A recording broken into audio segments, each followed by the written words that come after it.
Well, hello, readers. Trisha Goyer here, and I am so happy to have Jody Hedlund in the house. We are excited. I'm excited to talk about her new book, Saved by the Matchmaker. But welcome, Jody. And why don't you just start by telling us a little bit about yourself? Well, thank you for having me. It's lovely to be back. And yes, a little bit about myself. I write historical romance. I've been writing historical romance forever and ever, and I love it. But I have branched off in recent years into kind of subgenres and have done some medieval and some time travel and some westerns and kind of throwing those in the mix a little bit just to keep things interesting. But my newest series, the Shanahan Match, is definitely right square in the middle of that sweet spot for historical romance. And so, yeah, I'm super excited to be here. Thanks for having me. Yeah, it's so great. Okay, so I am enjoying this book so much. So um we have a scorned woman here. I'm trying to figure out the way to Yeah. say it. She fell in love, what she thought was love. She's been left. She's pregnant. I'm saying this is just because right at the beginning. So this is nothing. I'm not Hmm. spoiling anything. And Right. suddenly she's back with her dad and she needs to get married right away. Like the family's name cannot be put in the dirt with what she's done. And so they have this matchmaker, and then we have Hmm. this hero. And what I love is as I'm listening, we have Sullivan. And so first of all, he's likable right from the beginning, and his father wants him to get married um, to continue on with the family business. But then you have more. It's like that. I'm like, okay, that's some good motivation. But then you go Hmm. deeper in I think chapter Hmm. 4-ish with the motivation. So let's talk about this. Let's talk about these two people. Both of them are kind of being forced into marriage. They both have Hmm. different issues going on, but then it seems like you added this new layer of why Sullivan needs to get married. So explain like where you came up with this idea and then tell us a little bit more about the story. Okay. Well, I don't want to spoil anything either, but I I will know. say that I know it's hard to know how much to say. But yes, I have these two characters that I wanted to thrust together, and I Mhm. wanted at the end of book one, because this is the second book in the series, which can be read as a standalone, so you Yes. don't have to read book one. But at the end of book one, there's a chapter where Sullivan comes into the matchmaker's pub, and the matchmaker and his father, who is the former matchmaker, still kind of is the matchmaker. Bellamy is sort of taking over for his father. And so Sullivan comes into the pub and, is really depressed and is there. It's Shrove Tuesday, and it's kind of that last day that uh, they could get married before Lent starts and the Easter season. So he's in there, and Bellamy. From Bellamy's point of view, and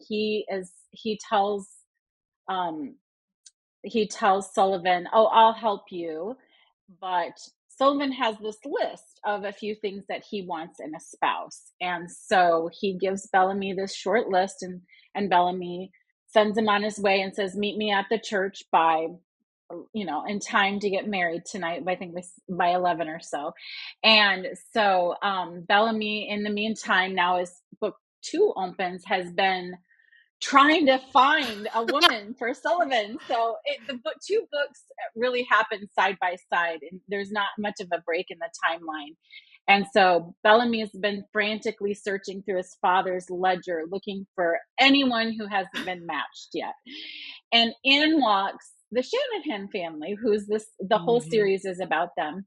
And as you mentioned, the second daughter, she's been compromised. She was married, and that day they got the marriage annulled because they found out he was kind of a crook. And so Mhm. she's, in order to avoid scandal, she's pregnant, and so in order to avoid scandal, they want to get her married right away before the time period ends, where in the Irish community that was like kind of a taboo thing to get married after during Lent. And so if she waited, she would start to be showing, et cetera, et cetera. So we have this perfect storm brewing here, right?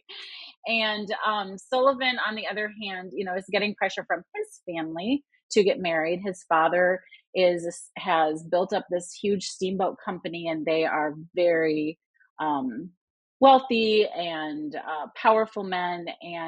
But Sullivan has been resistant to getting married, and so his father has been rather pushy about it, and has now issued an ultimatum that Sullivan needs to get married, or he's going to pull him off as steamboat captain and kind of off that whole um uh or he oversees all of that, and so he'd have to be grounded, so to speak, and stay in New Orleans where their family lives. And Sullivan doesn't want that because he has the secret operation of smuggling Mm-hmm. slaves to freedom. And he does this on his steamboat. And historically, that was one way that, abolitionists could get involved in helping with freeing slaves. But there was a huge, huge penalty if you were to be caught. It was just Missouri was a slave state, Illinois a free state.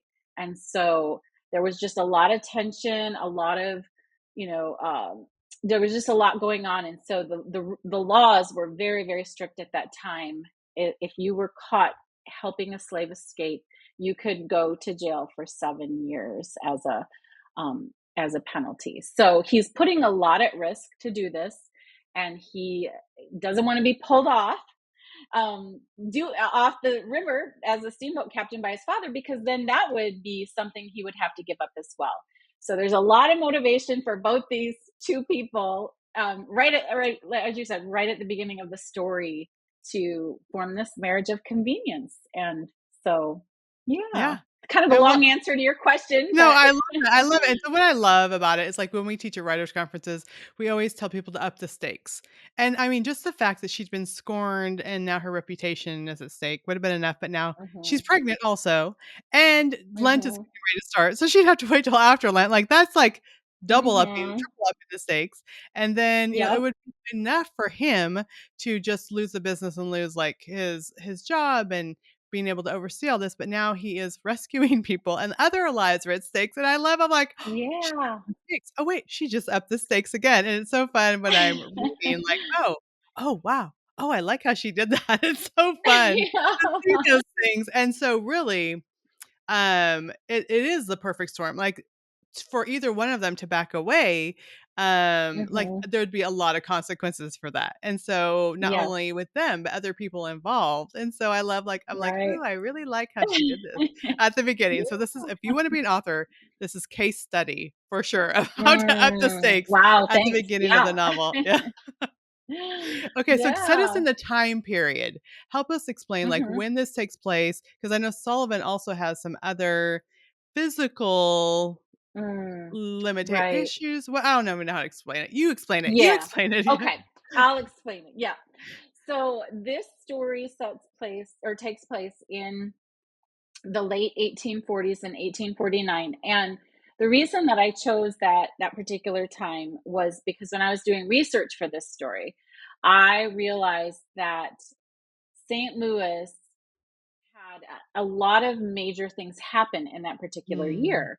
And again, if we're talking about stakes, raising the stakes in a story, finding like all of this external stuff that can coincide with all that internal angst is really great for a story.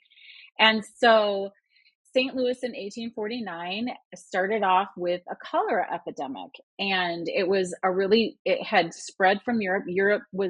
It was just raging out of control in Europe. mhm, And mhm. so immigrants who were coming over and landing in New Orleans were bringing that, and obviously in eastern ports of the United States as well, were bringing that disease to our country.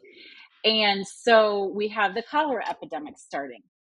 Then also in St. Louis in 1849, we have a major, major fire that literally destroys like the whole downtown, goes on for hours and hours. It starts in a steamboat and spreads, and it's really fun because if you do go to the museum that's below the St. Louis Arch Yes. in St. Louis, you'll be able to read all about all of these things that happened that year.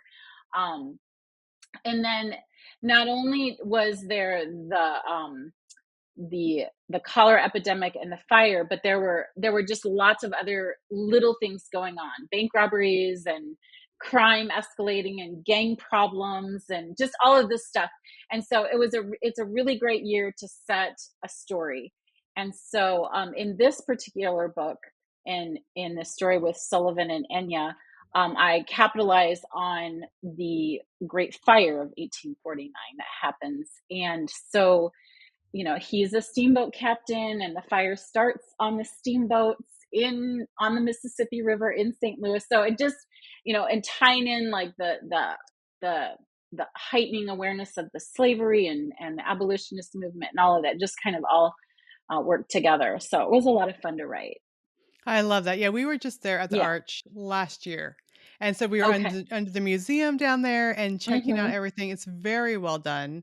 It's free to go in. Yeah. So if anyone is in St. Louis, go check it out. But all the things Yeah. that you were saying, like I think we don't realize how much like St. Louis is forgotten, kind of. Like everyone talks Hmm. about New York City or I mean New Orleans is more well known, especially in historical fiction, but a lot was happening in St. Louis. A lot of Yeah. that was, of course, the gateway to the West. That's where they Right. were taking all these, items from up the river, and then they were taking them to Yeah. settlers and taking them out west, so there was a lot Right. going on, and I remember walking around there, and I'm like, "I don't remember hearing about this in history books," and so that's what I I love know. about historical fiction. It's like you Yes. definitely have we just up the stakes with all the internal motivations for these characters, Right. but there's in history Yeah. a lot of external things happening.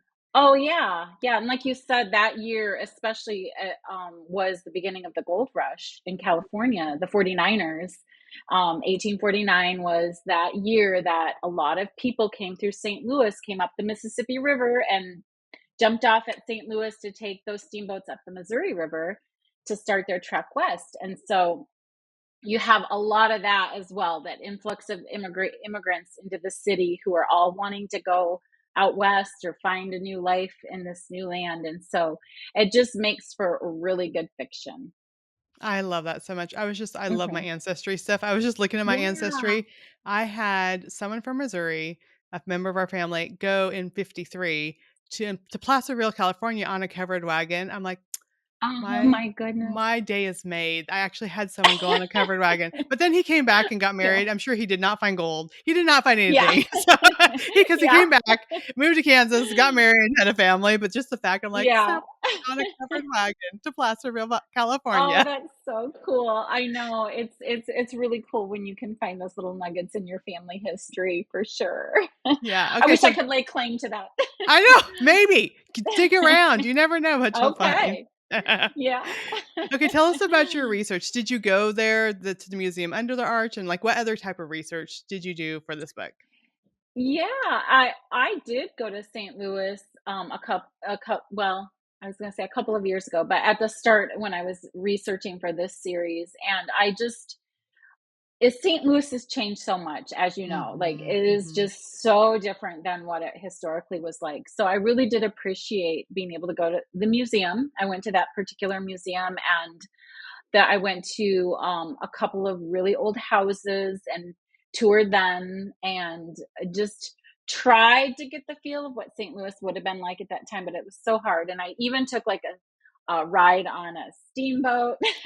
That's so cool. They're not really steamboats anymore, but like the paddle wheel that they have, I did that so I could smell the river and get a feel for what it would be like, and took lots of notes. So it was fun. It really is an interesting city, and it is definitely just full of history, but again, so Mhm, much has changed, it was just hard to like really picture what it would have been like. So mhm. I did rely more on the written records, Yeah, as I usually do, but it is still fun to go and visit the place if I can when I'm researching for a story, for sure. absolutely. Hmm. Yeah. So what surprised you when you sat down to write this story? Like in the middle of it, was there something like you're like, "Oh, wait." And have a surprise pop up? Well, I am more of a seat of my pants type writer. I have a somewhat of an outline when I start, just kind of a gentle roadmap. with not a lot filled in. And sometimes that map will take me all over the place until I reach the destination.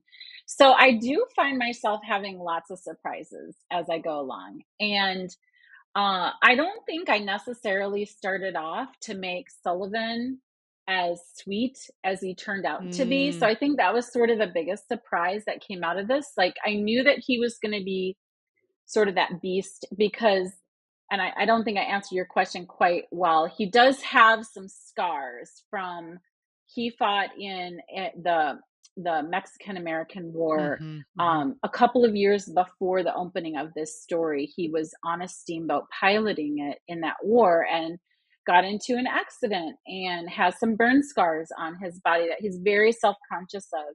And so, he's dealing with some of that PTSD from that, as well as just, not feeling like he's always kind of struggled with his self image. He's kind of a big man, kind of gruff and, not real talkative and just kind of uh, he's not someone like super friendly and cuddly, Yeah, So yeah. he he's never really attracted women because of his personality and charm, shall we say, but because of his money, like his family is wealthy, and so he has had women interested in him, but has also had a history with that as well. And so as the story's evolving, I have this character in mind of, he's gruff, he's kind of a beast, so to speak, like Beauty and the Beast, That's what but he I was ends saying, up, like, was there an element mhm, of that in your mind when you sat down to write? sort of. Yeah, I think that, she's so beautiful and so polished Mhm. and so, just emotional as a person, and so I wanted someone sort of the opposite of her, but I also didn't want to make my hero too, go too far with that either.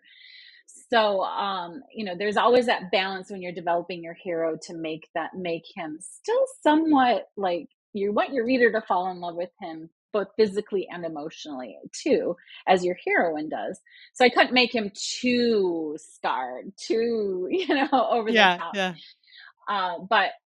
But as I was developing him, I think that was my biggest surprise, that he ended up being a really sweet and gentle person underneath all of that, and just really worked at wooing her so well. And in some ways I look at that like how God woos us, like Mhm. he sees all of our imperfections. We're resisting him, but he stays there and he continues to love us. And you know he doesn't get angry with us. He just kind of is there, just kind of gently pursuing us. And I feel like that's how he was with Enya. Sullivan was with Enya in this story. So that worked out really well. I love that. Okay, let's talk about her a Hmm. little bit because her heart has just been broken.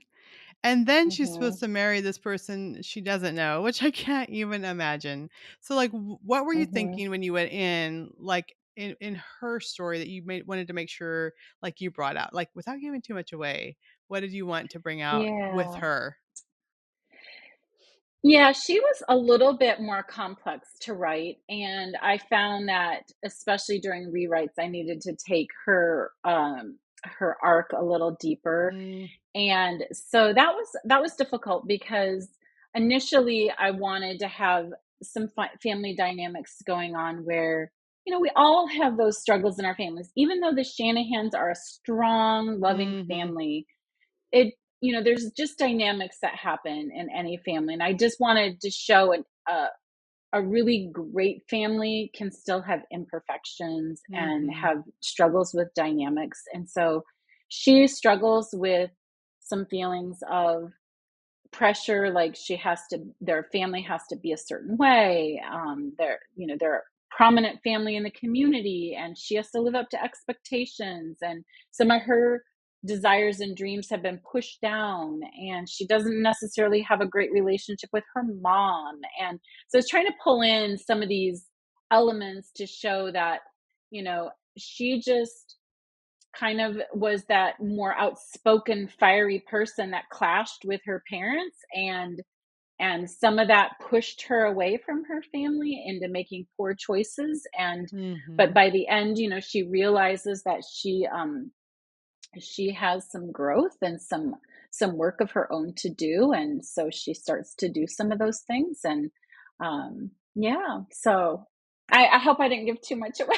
No, I don't think But you did, yeah. because I think everything that you said is, like, in the first 3 chapters that or just Yeah. some of those hints of family relationships and stuff, and it's always tricky, to like, Hmm. "Oh, you're gonna love this story," and I can't tell you why.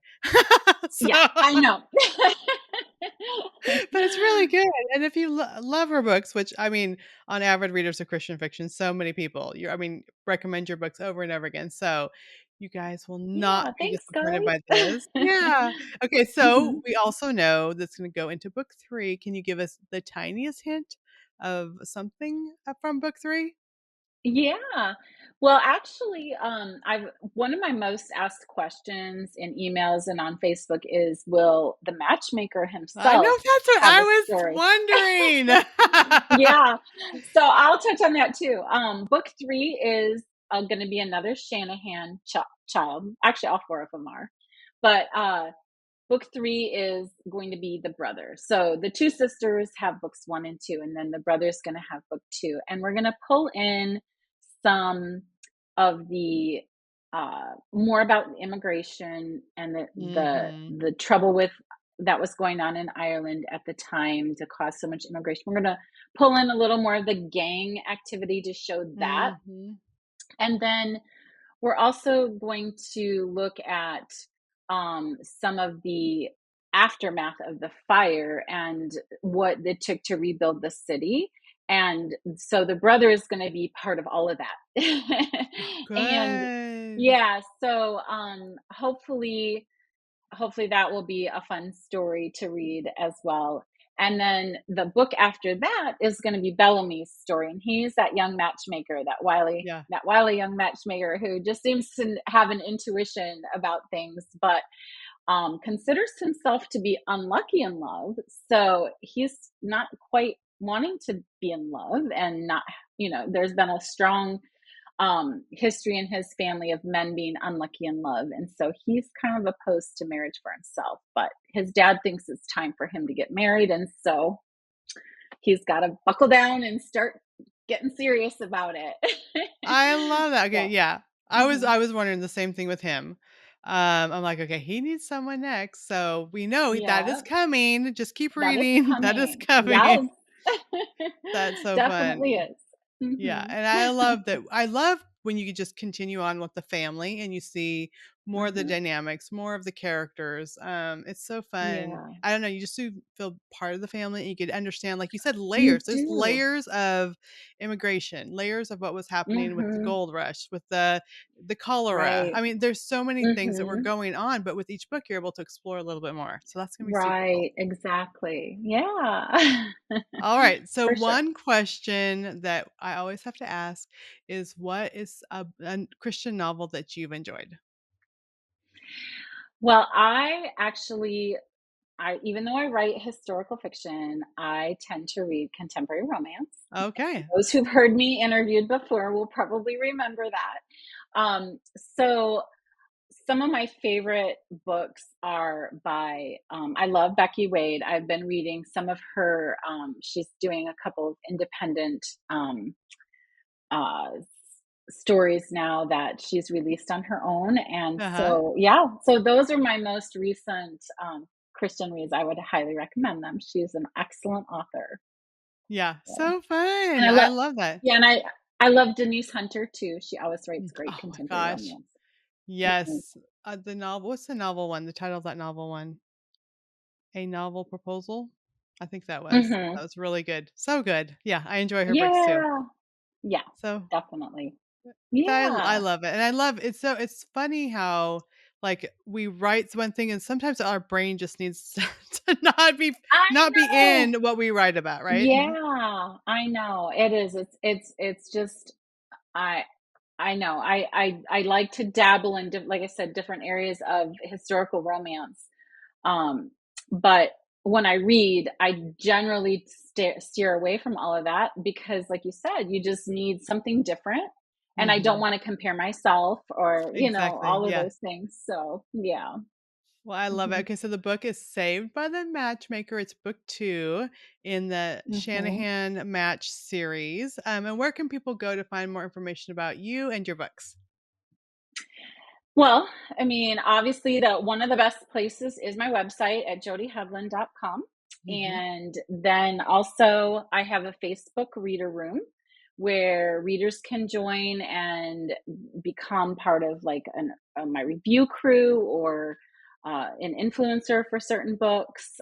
We do some giveaways and people post stuff that they like about the books and things like that. And it's just a great place to chat and have some community. So I recommend coming on over and joining. Yeah. Yeah, I mean, this Mhm. is just called the Reader Room or, Yeah, how can they Jody find that? Hedlund Reader Room. Yep, just Okay. Jody Hedlund Reader Room. Mhm. Well, they'll be Yeah, able to find that. Well, great. Well, thank yeah. you so much, Jody, for being here today. Thank you. Yeah, thanks for having me and let me talk about my book. It's a it was a fun story to write, and I hope readers will enjoy reading Well, it's a definitely fun story to read, and I'm enjoying it. So, great it. job. Thank you. Yeah, thanks.